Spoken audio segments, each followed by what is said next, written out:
Nicolas fala a verdade sobre a anistia. Uma revelação explosiva está prestes a vir à tona. O deputado mais votado da história de Minas Gerais e do Brasil, com 18 milhões de seguidores nas redes sociais, finalmente quebra o silêncio sobre o tema mais polêmico do cenário político atual. Nicolas Ferreira, aos 29 anos, decide contar sua versão dos fatos sobre a anistia que divide o país. Prepare-se para descobrir os bastidores de uma batalha política que pode mudar para sempre o destino de milhares de brasileiros. O que você está prestes a descobrir vai além de tudo que já foi revelado sobre esse jovem deputado que saiu de Belo Horizonte para conquistar Brasília. Esta é uma história de convicção, polêmica e coragem política que poucos ousaram contar. O menino de Belo Horizonte que conquistou o Brasil, Nicolas Ferreira de Oliveira, nasceu em 30 de maio de 1996, nas movimentadas ruas de Belo Horizonte, capital mineira conhecida por suas tradições políticas e pelo peso de sua influência no cenário nacional. Filho de uma família comum, Nicolas cresceu observando as desigualdades sociais da metrópole, que abriga mais de 2,5 milhões de habitantes. Desde jovem, demonstrava uma personalidade marcante e opiniões bem definidas.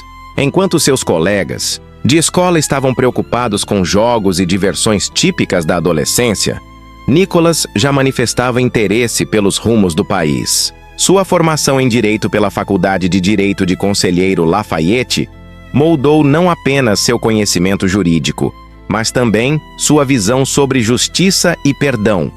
O primeiro grande salto de sua carreira política aconteceu em 2020, quando decidiu concorrer ao cargo de vereador em Belo Horizonte. Com apenas 24 anos, Nicolas surpreendeu a todos ao se tornar o segundo vereador mais votado da capital mineira, conquistando impressionantes 28.875 votos. Perdeu apenas para Duda Salabert, que obteve 37.613 votos, mas sua performance já sinalizava o fenômeno que estava por vir. Durante seu mandato como vereador, Nicolas construiu uma reputação sólida defendendo causas conservadoras e se aproximando do eleitorado através das redes sociais. Sua capacidade de comunicação direta e sem rodeios conquistou milhares de seguidores, que viam nele uma voz autêntica em meio ao cenário político tradicional. Mas foi em 2022 que o nome Nicolas Ferreira se tornou nacionalmente conhecido. Em uma eleição histórica para deputado federal por Minas Gerais, ele quebrou todos os recordes ao conquistar 1,4 milhão de votos, tornando-se não apenas o deputado mais votado de Minas Gerais, mas de todo o Brasil. Este feito extraordinário o catapultou de uma figura local para um dos políticos mais influentes do país. O segredo de seu sucesso não estava apenas em suas posições políticas, mas na forma como se comunicava com o povo. Suas redes sociais cresceram exponencialmente, chegando a impressionantes 18 milhões de seguidores em todas as plataformas. Nicolas havia descoberto a fórmula para falar diretamente com o coração dos brasileiros, sem intermediários, sem filtros. Apenas a verdade como ele a enxerga. A polêmica que define uma carreira. Foi em janeiro de 2024 que Nicolas Ferreira tomou a decisão que mudaria para sempre o rumo de sua carreira política. Diante das câmeras, com sua característica, serenidade e convicção, ele publicou um vídeo que se tornaria viral em questão de horas. O tema era delicado, controverso e dividia o país. A anistia aos condenados pelos atos de 8 de janeiro de 2023. No vídeo que acumulou mais de 1,3 milhão de visualizações, Nicolas fez uma comparação que chocou tanto seus apoiadores quanto seus críticos. Ele comparou a situação dos presos políticos do 8 de janeiro com o movimento dos direitos civis americanos, argumentando que ambos representavam formas de resistência contra sistemas opressores. Quando olhamos para a história, vemos que muitas vezes aqueles que foram considerados criminosos em seu tempo, mais tarde foram reconhecidos como heróis da liberdade, declarou Nicolas no vídeo, com sua voz firme e olhar determinado. A anistia não é sobre esquecer o passado, é sobre construir um futuro onde a reconciliação seja possível. A reação foi imediata e polarizada. Seus apoiadores saudaram a coragem de abordar um tema tabu, enquanto seus críticos o acusaram de fazer apologia ao crime e de minimizar a gravidade dos eventos de 8 de janeiro. As redes sociais ferveram com debates acalorados, memes, críticas e elogios em proporções igualitárias. Mas Nicolas não recuou. Em entrevistas subsequentes, ele aprofundou sua posição, explicando que via na anistia não apenas uma questão de justiça, mas também uma estratégia política necessária para a pacificação nacional. Um país que não consegue perdoar está condenado a repetir seus erros, afirmou em uma de suas declarações mais marcantes. A polêmica intensificou quando ele começou a fazer comparações específicas entre casos. O mais impactante foi quando comparou a ex-presidente Dilma Rousseff com Débora dos Santos, a cabeleireira de 53 anos, condenada a 14 anos de prisão por participar dos atos de 8 de janeiro, incluindo pichar uma estátua. Se Dilma Rousseff, que participou de ações armadas contra o Estado, pôde se tornar presidente da República, por que uma cabeleireira que pichara uma estátua deve ficar 14 anos presa? Questionou Nicolas, provocando uma das maiores ondas de discussões políticas dos últimos tempos. Essa declaração específica gerou milhares de compartilhamentos, comentários e reações em todas as redes sociais. O nome de Nicolas Ferreira passou a ser mencionado em programas de televisão, jornais e revistas de circulação nacional. Ele havia conseguido colocar o debate sobre anistia no centro da agenda política brasileira. Mas com a fama veio também a pressão.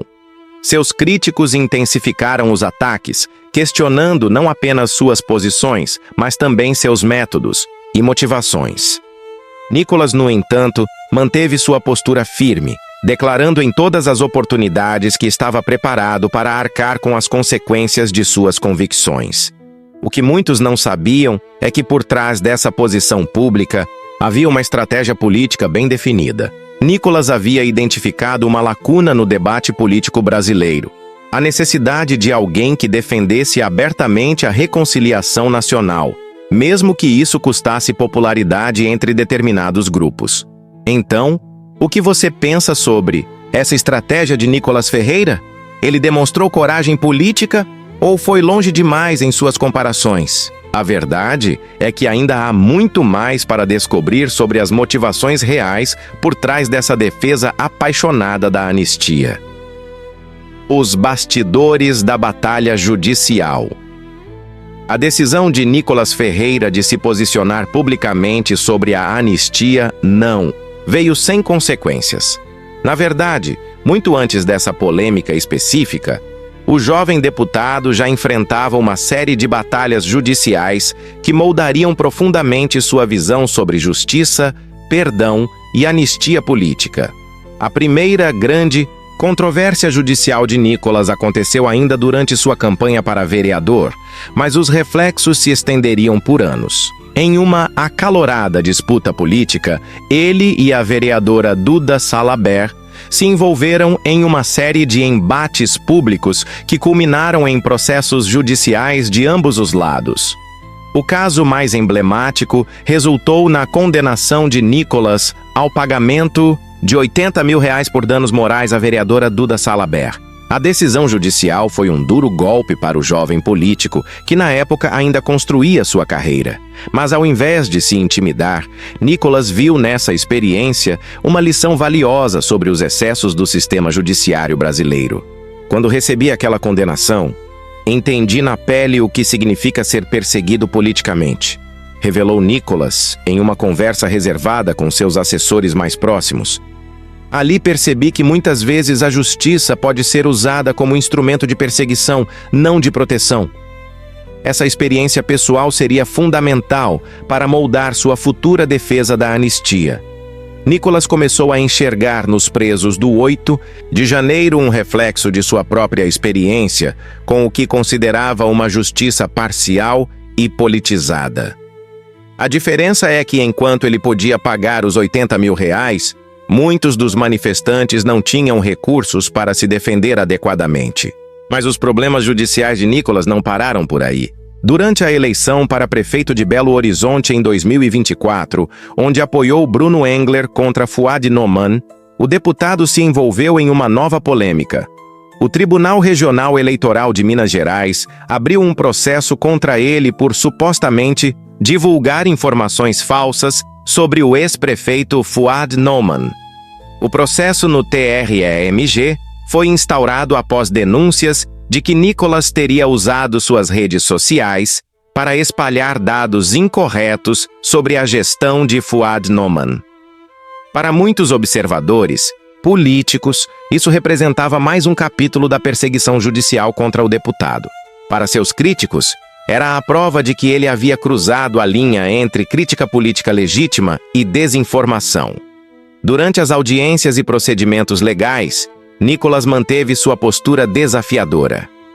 Ele contratou uma equipe de advogados, especializados em direito eleitoral, e transformou cada comparecimento ao tribunal em uma oportunidade de denunciar o que chamava de lawfare, o uso da lei como arma política. Cada processo contra mim é mais uma prova de que existe um sistema montado para silenciar vozes dissonantes, declarou Nicolas na saída de uma das audiências, cercado por apoiadores que gritavam palavras de incentivo e críticas ao sistema judiciário. Essas experiências judiciais criaram em Nicolas uma empatia genuína pelos presos políticos do 8 de janeiro. Ele via em cada processo contra si mesmo uma pequena amostra do que essas pessoas estavam enfrentando em uma escala muito maior. A diferença é que ele tinha recursos, visibilidade e uma máquina política para se defender, enquanto muitos dos manifestantes presos eram pessoas comuns, sem acesso a advogados de primeira linha. Foi durante uma visita não oficial à penitenciária da Papuda, onde estavam presos alguns manifestantes do 8 de janeiro, que Nicolas teve seu momento de epifania. Conversando com essas pessoas através das grades, ouvindo suas histórias pessoais, suas famílias destroçadas e seus sonhos interrompidos, ele tomou a decisão que definiria o resto de sua carreira política. Naquele momento, olhando nos olhos daquelas pessoas, entendi que a anistia não era apenas uma bandeira política. Era uma questão de humanidade, recordaria Nicolas meses depois em uma das raras entrevistas em que se mostrou emocionado ao falar sobre o assunto. A pressão judicial sobre Nicolas também teve um efeito inesperado. Fortaleceu sua base de apoio. Cada processo, cada multa, cada condenação era vista por seus seguidores como mais uma prova de que ele estava do lado certo da história, enfrentando um sistema corrupto e parcial. A verdade sobre a anistia que ninguém conta em uma declaração, que chocou até mesmo seus assessores mais próximos, Nicolas Ferreira revelou publicamente qual seria sua prioridade política para os próximos anos. Contrariando todas as expectativas de que se prepararia para disputas eleitorais futuras, ele foi categórico. Não estou voltado a disputas eleitorais. Minha prioridade absoluta é a defesa da anistia. Essa declaração, feita durante uma entrevista exclusiva, revelava a profundidade do comprometimento de Nicolas com essa causa. Para um político de apenas 29 anos, com uma carreira meteórica e um futuro promissor pela frente, abrir mão de ambições eleitorais para se dedicar a uma causa controversa demonstrava uma convicção que poucos esperavam. Mas por trás dessa decisão, havia uma estratégia política mais ampla, construída sobre pilares sólidos de análise social e histórica. Nicolas havia estudado casos de anistia em diversos países e concluído que o Brasil precisava enfrentar essa questão para seguir em frente como nação unificada. A comparação mais polêmica e impactante de sua carreira veio em seguida. Durante uma live transmitida para mais de 500 mil pessoas simultaneamente, Nicolas estabeleceu um paralelo que dividiria definitivamente as opiniões sobre sua figura política. Se Dilma Rousseff, que participou de ações armadas contra o Estado durante a ditadura, pôde não apenas ser perdoada, mas se tornar presidente da República por 2 mandatos, por que Débora dos Santos, uma cabeleireira de 53 anos, que participou dos protestos de 8 de janeiro, deve ficar 14 anos presa por pichar uma estátua? O silêncio que se seguiu a essa declaração foi ensurdecedor. Por alguns segundos, até mesmo os comentários da live pararam. Nicolas havia tocado no nervo mais sensível da política brasileira. A aplicação desigual da justiça dependendo da orientação política do acusado. Débora dos Santos se tornou, nas palavras de Nicolas, o símbolo de tudo que estava errado, com a perseguição aos manifestantes de 8 de janeiro. Cabeleireira, mãe de família, sem antecedentes criminais, ela foi condenada a 14 anos de prisão por crimes que incluíam dano ao patrimônio público e associação criminosa. Para Nicolas, era a prova definitiva de que a justiça brasileira operava com 2 pesos e 2 medidas. A mobilização em torno da causa da anistia ganhou dimensões que nem mesmo Nicolas havia previsto. Os atos pró-anistia em Brasília começaram a atrair milhares de pessoas, transformando a esplanada dos ministérios em um palco de manifestações emocionais. Familiares dos presos carregavam cartazes com fotos de seus entes queridos, enquanto oradores se revezavam no microfone pedindo justiça e perdão. Em um desses atos, Nicolas subiu ao palco e fez um dos discursos mais emocionantes de sua carreira. Com a voz embargada e os olhos marejados, ele disse: "Cada dia que essas pessoas passam presas injustamente é um dia em que a democracia brasileira falha. Não podemos construir um país justo sobre as bases da vingança política." A plateia explodiu em aplausos e gritos de "Anistia já!". Muitos choraram abertamente, incluindo o próprio Nicolas, que naquele momento parecia carregar nos ombros o peso de milhares de famílias destroçadas pela perseguição política.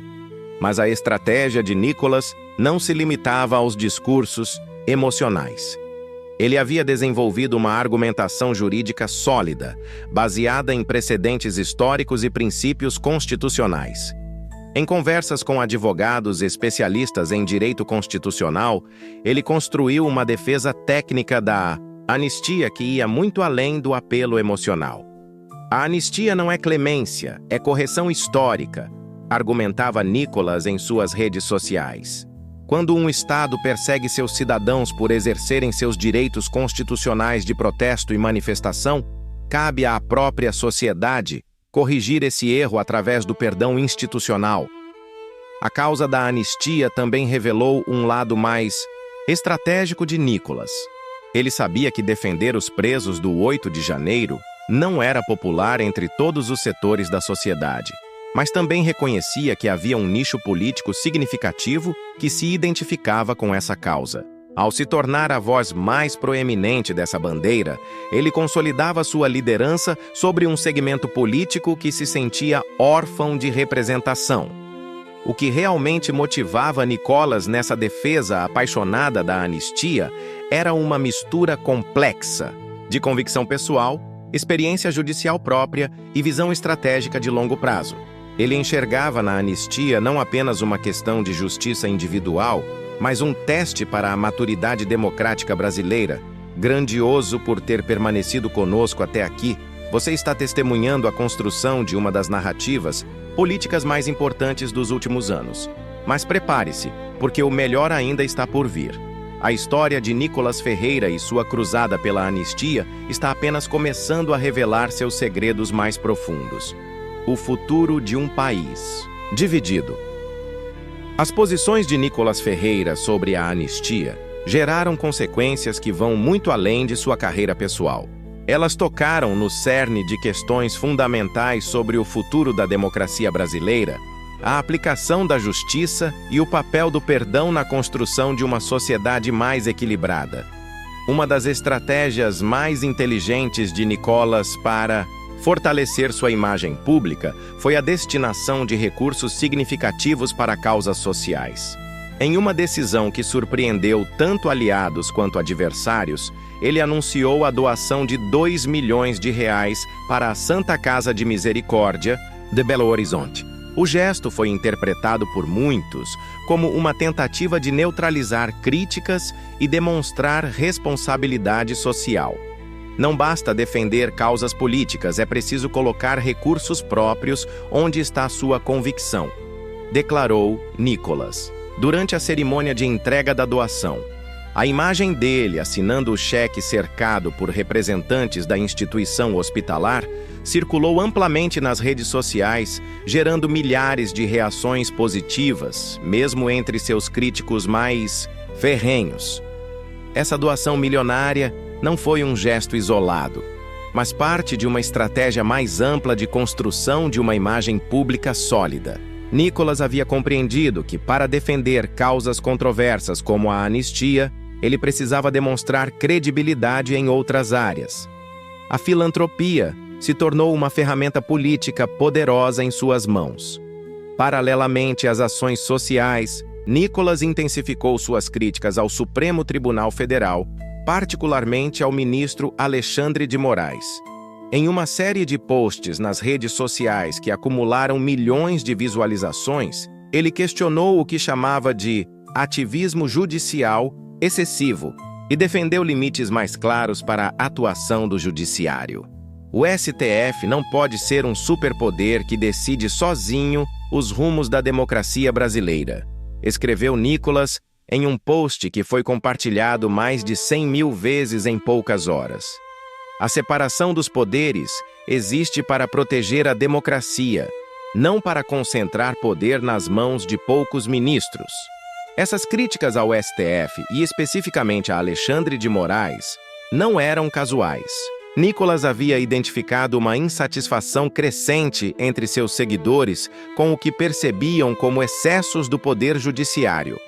Ao canalizar essa frustração de forma articulada e consistente, ele fortalecia sua posição como líder de uma oposição democrática mais firme ao que considerava desvios institucionais. O planejamento de longo prazo de Nicolas para os próximos anos surpreendeu muitos observadores políticos.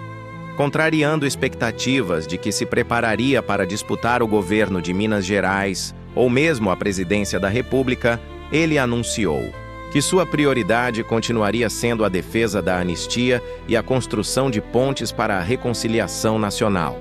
Minha geração tem a responsabilidade histórica de curar as feridas que dividem o Brasil, declarou Nicolas em uma entrevista exclusiva para um programa de televisão de grande audiência. Se isso significa sacrificar ambições pessoais, em nome de um projeto maior para o país, estou disposto a fazê-lo. Essa declaração revelava uma maturidade política surpreendente para alguém de apenas 29 anos. Nicolas havia compreendido que sua marca política estava indissociavelmente ligada à causa da anistia e que tentar se distanciar dela seria tanto inautêntico quanto politicamente suicida. A estratégia de longo prazo de Nicolas também incluía a construção de uma base política sólida que transcendesse as fronteiras partidárias tradicionais. Ele começou a dialogar com lideranças de diferentes espectros políticos que compartilhavam sua visão sobre a necessidade de reconciliação nacional, criando uma rede de apoio que ia muito além dos limites do Partido Liberal. O impacto das posições de Nicolas sobre a anistia pode ser medido não apenas em termos de repercussão midiática, mas também em mudanças concretas no debate político nacional. Outros parlamentares começaram a se posicionar sobre o tema, alguns apoiando suas posições, outros as criticando, mas todos reconhecendo que era um debate que não podia mais ser ignorado. Pesquisas de opinião pública começaram a incluir perguntas específicas sobre a anistia aos condenados de 8 de janeiro, revelando uma sociedade dividida, mas não indiferente ao tema. Os números mostravam que, embora polêmica, a posição de Nicolas tinha respaldo significativo entre determinados segmentos da população, especialmente entre eleitores mais conservadores e que se sentiam perseguidos politicamente. O legado de Nicolas Ferreira, independentemente dos rumos futuros de sua carreira, já estava sendo construído. Ele conseguiu colocar o debate sobre anistia política no centro da agenda nacional, forçando a sociedade brasileira a confrontar questões difíceis sobre justiça, perdão e reconciliação que muitos prefeririam evitar. A questão da anistia defendida por Nicolas pode, de fato, definir não apenas sua carreira política, mas também os rumos do país nos próximos anos. Se aprovada, representaria uma mudança fundamental na forma como o Brasil lida com conflitos políticos.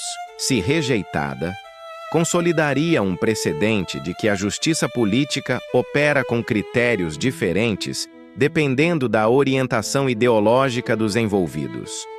Após conhecer toda essa história extraordinária de Nicolas Ferreira, desde suas origens, em Belo Horizonte até se tornar o defensor mais proeminente da anistia política no Brasil, qual é sua opinião sobre suas posições? Você acredita que ele demonstrou coragem política ao defender uma causa controversa?